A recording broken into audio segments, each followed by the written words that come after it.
Si vous me demandez quel est le pays le plus fascinant et unique au monde, je vous parlerai sans hésiter de l'Inde. Là-bas, il est courant de voir des hommes marcher main dans la main en signe d'amitié, tout le monde mange avec les mains selon la tradition, et certaines règles de vie peuvent surprendre par leur originalité.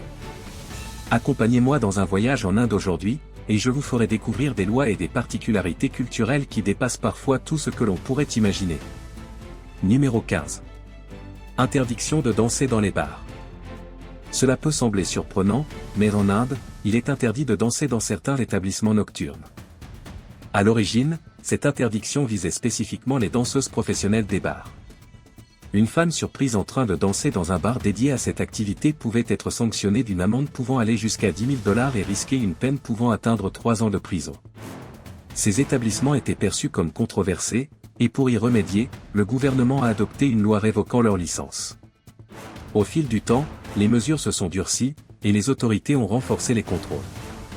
Ainsi, la police peut intervenir dans ces bars et interpeller toute personne dansant sur place, qu'elle soit danseuse professionnelle ou simple cliente venue s'amuser. Ce qui rend cette interdiction paradoxale, c'est que l'Inde autorise certaines professions du divertissement tout en interdisant la danse dans les bars.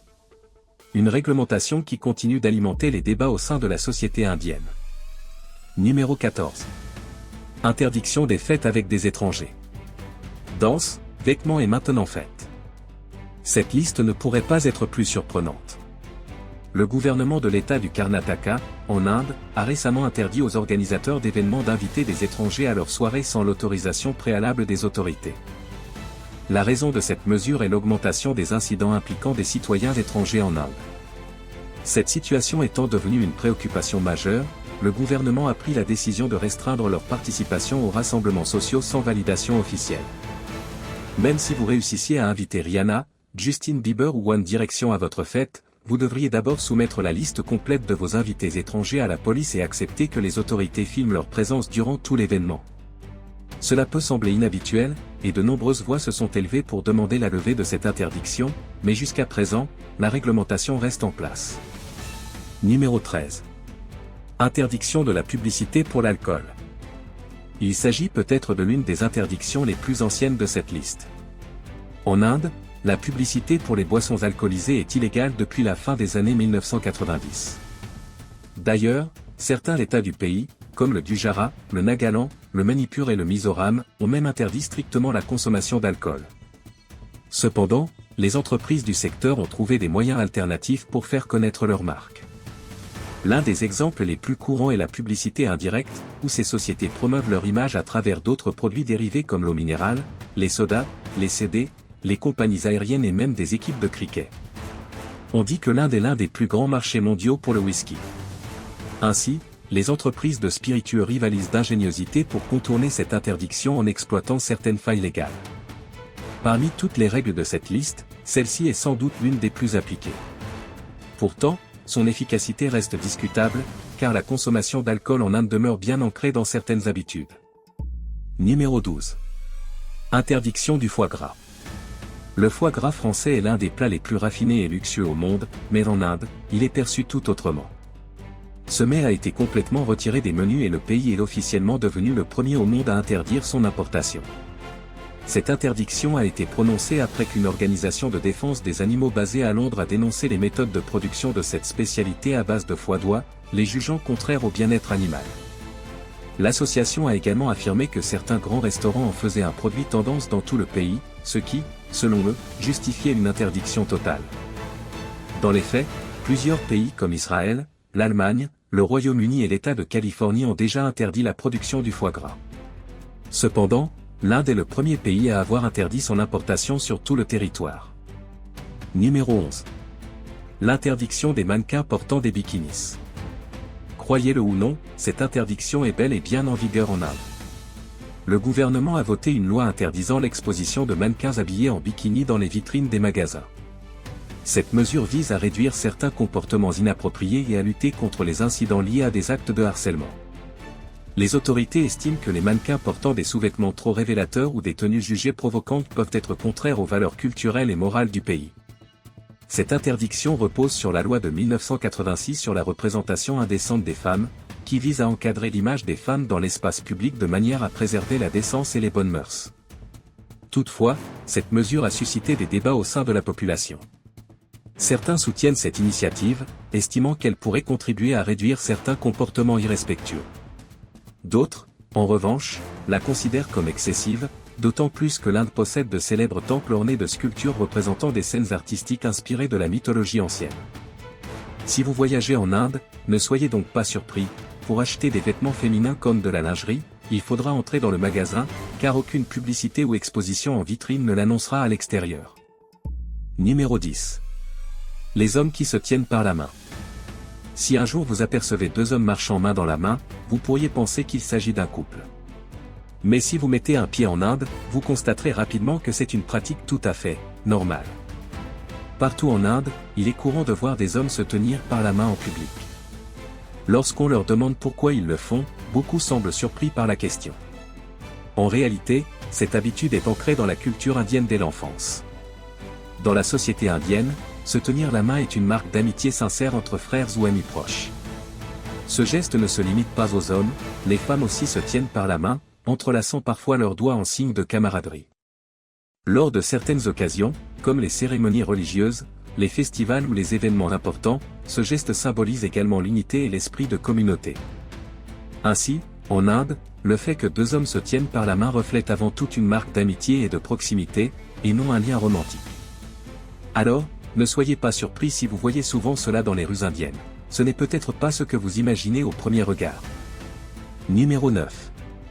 L'interdiction du bœuf. L'Inde est l'un des pays comptant la plus grande population de vaches au monde. Pourtant, il peut sembler surprenant que la consommation de bœuf y soit strictement interdite. En 2015, le gouvernement du Maharashtra, le deuxième plus grand État indien, a imposé une interdiction de la vente et de la possession de viande de bœuf. Les contrevenants risquent une amende pouvant aller jusqu'à 10 000 roupies et une peine d'emprisonnement pouvant atteindre 5 ans. Cette décision a suscité de nombreuses réactions sur les réseaux sociaux, notamment de la part des amateurs de viande et des commerçants. Malgré l'opposition, la loi a été appliquée, principalement pour respecter les croyances religieuses ancrées dans la culture du pays. Il est important de savoir que la vache est considérée comme un animal sacré en Inde, en particulier au sein de la communauté hindoue. Dans le jaïnisme, elle est vénérée, et dans l'hindouisme, elle est perçue comme un être pur qu'il ne faut pas consommer. D'ailleurs, il existe même des poèmes qui comparent la beauté des yeux d'une jeune fille à ceux d'une vache. Depuis l'Antiquité, les habitants de la région considèrent la vache comme un être protecteur et spirituel. Cependant, cette perception ne s'applique pas au buffle. Alors que dans de nombreux pays, la viande de bœuf est un aliment de base, en Inde, elle est perçue différemment et sa consommation est interdite dans plusieurs États. Seuls certains sous-produits de la vache, comme son urine et sa bouse, sont utilisés à des fins thérapeutiques, notamment pour traiter certaines affections cutanées. Les textes anciens, comme les Védas, interdisent également la mise à mort des vaches. Par ailleurs, au cours de l'histoire, la protection de la vache a été un symbole d'unité entre les différentes traditions religieuses face aux invasions étrangères. Numéro 8. Le tabou des menstruations. Alors que dans de nombreux pays développés, l'éducation sur les questions de genre commence dès le plus jeune âge, en Inde, le deuxième pays le plus peuplé du monde, ce sujet reste encore largement ignoré. Le cycle menstruel des femmes est un véritable tabou et un sujet rarement abordé dans la vie quotidienne. Ce silence persiste dans la société indienne depuis des siècles. Selon une étude récente du Fonds des Nations Unies pour l'enfance, UNICEF, 71% des adolescentes en Inde ne savent rien des menstruations avant de les vivre pour la première fois, ce qui entraîne de nombreux abandons scolaires. Un autre rapport publié en 2019 par l'organisation non gouvernementale d'Asra révèle que chaque année, 23 millions de jeunes filles quittent l'école en raison du manque d'infrastructures sanitaires adaptées, de protections hygiéniques et d'informations sur les règles. Les experts en santé publique et les ONG engagées sur cette question soulignent également le manque de services de base, tels que l'accès aux sanitaires et à l'eau propre. À cela s'ajoutent des préjugés culturels et des restrictions sociales qui contribuent à un climat de gêne et de silence autour des menstruations. Au-delà de l'impact psychologique, le manque d'accès aux produits essentiels constitue un défi majeur. De nombreuses jeunes filles ne reçoivent pas d'informations scientifiques sur leur santé menstruelle, ce qui peut parfois entraîner des problèmes de bien-être. Cette culture du silence perpétue un sentiment de honte au sein des familles et des communautés, rendant encore plus difficile l'éducation sur ce sujet essentiel. Numéro 7. L'importance de la tenue vestimentaire. Lorsque vous voyagez en Inde, il est essentiel de faire attention à votre tenue vestimentaire. Il est recommandé d'adopter des vêtements modestes afin d'éviter tout malentendu ou situation inconfortable. Par ailleurs, si vous souhaitez visiter des temples, sachez que le respect des traditions vestimentaires est primordial, aussi bien pour les hommes que pour les femmes. L'Inde possède de nombreux temples anciens et sacrés, et l'accès à ces lieux de culte est soumis à certaines règles. Il est impératif de porter une tenue appropriée, couvrant les épaules et les jambes. Dans certaines régions, il est même demandé aux femmes de porter des vêtements spécifiques pour franchir l'entrée des temples. De plus, toute personne, quel que soit son genre, doit retirer ses chaussures avant de pénétrer dans l'enceinte sacrée. Bien que ces exigences ne soient pas imposées par une loi officielle, elles font partie des règles sociales et culturelles largement respectées dans le pays. S'y conformer est une marque de respect et permet de profiter pleinement de son voyage en toute sérénité. Numéro 6. Le point rouge sur le front. Nous avons tous remarqué, dans les films ou les images de l'Inde, que de nombreuses femmes portent un petit point rouge sur le front. S'agit-il d'un simple accessoire de beauté ou d'un symbole aux significations profondes? En réalité, ce point, appelé bindi, revêt une grande importance dans la culture indienne. Placé entre les sourcils, il symbolise la chance, la joie et la sagesse. En sanskrit, le mot bindi signifie goutte ou point. Selon la tradition, le bindi rouge représente l'honneur, l'amour et la prospérité. Dans le sud de l'Inde, il est particulièrement associé aux femmes mariées, qui le portent pour signifier leur engagement dans la vie conjugale. Lors de la cérémonie de mariage, c'est souvent le mari qui applique le bindi sur le front de son épouse en signe d'union. Autrefois, seules les femmes mariées avaient le droit de porter ce symbole. Si une femme mariée ne portait pas son bindi, cela pouvait être sujet à des interrogations au sein de la famille. En revanche, les jeunes filles célibataires et les veuves n'étaient pas autorisées à le porter. Aujourd'hui, avec l'évolution des modes et des traditions, le port du bindi s'est largement démocratisé. De nombreuses jeunes filles et femmes célibataires l'arborent désormais comme un accessoire esthétique, en variant sa forme et sa couleur pour l'harmoniser avec leur tenue et leur style. Ainsi, ce symbole ancien continue de traverser le temps, s'adaptant aux tendances modernes tout en conservant ses racines culturelles profondes. Numéro 5. Les gestes de la main et du pied à éviter. L'Inde possède de nombreuses normes sociales qu'il est important de connaître avant de visiter le pays. Un simple geste peut parfois être mal interprété et créer un malentendu. Tout d'abord, l'usage de la main gauche est à éviter. Selon les croyances culturelles indiennes, la main gauche est traditionnellement considérée comme impure et réservée à certaines tâches spécifiques, comme retirer ses chaussures ou se nettoyer les pieds. Il est donc préférable de toujours utiliser la main droite pour donner ou recevoir quelque chose, notamment lorsqu'on interagit avec des habitants. Offrir un objet avec la main gauche est perçu comme inapproprié et contraire aux bonnes manières. Si vous êtes invité chez quelqu'un en Inde, pensez à retirer vos chaussures avant d'entrer. Il est aussi important de veiller à garder ses pieds propres et d'éviter de toucher ou de poser ses pieds sur des objets dans la maison. Si cela arrive accidentellement, il est d'usage de toucher l'objet concerné avec la main, puis de porter cette main à son front ou à ses yeux pour exprimer son respect et s'excuser. Enfin, un autre point essentiel du savoir-vivre en Inde est d'éviter de pointer du doigt une personne ou un objet. Ce geste est perçu comme impoli et inapproprié dans la culture locale. Il est préférable d'utiliser toute la main pour désigner quelque chose afin de ne pas attirer l'attention de manière négative. Numéro 4. L'évolution des droits LGBTQ+. Les questions liées aux droits des personnes LGBTQ+, sont largement débattues à travers le monde. De nombreux pays, comme la France, le Brésil, le Danemark, l'Irlande et les États-Unis, ont progressé en reconnaissant et en protégeant ces droits. En Inde, le sujet a longtemps été sensible en raison des traditions et des références culturelles du pays. En 2009, une avancée majeure a été réalisée lorsque l'interdiction des relations entre personnes du même sexe a été levée. Cependant, en 2013, la Cour suprême a réintroduit cette interdiction, suscitant de vives réactions et des manifestations à travers le pays. Depuis lors, des débats ont émergé pour encourager une meilleure reconnaissance des droits LGBTQ+. Des associations et des militants continuent de plaider pour une évolution des mentalités et une plus grande acceptation sociale. Ces discussions reflètent les changements progressifs au sein de la société indienne, où les traditions coexistent avec des revendications en faveur de plus d'égalité et de diversité. Numéro 3. Manger avec les mains. Vous avez peut-être déjà vu des vidéos montrant des repas indiens où les gens mangent avec leurs mains, mélangeant les aliments avant de les porter à leur bouche. Cela peut sembler inhabituel pour ceux qui ont l'habitude d'utiliser des couverts comme des baguettes ou des cuillères. Mais pourquoi cette manière de manger est-elle si répandue en Inde? En réalité, cette pratique est étroitement liée à l'Ayurveda, un ancien système de médecine traditionnelle indienne. Selon l'Ayurveda, manger avec les mains présente plusieurs bienfaits pour la santé. En touchant la nourriture, le corps peut percevoir la température des aliments, permettant ainsi de savoir s'ils sont trop chauds, trop froids ou à une température idéale avant de les mettre en bouche.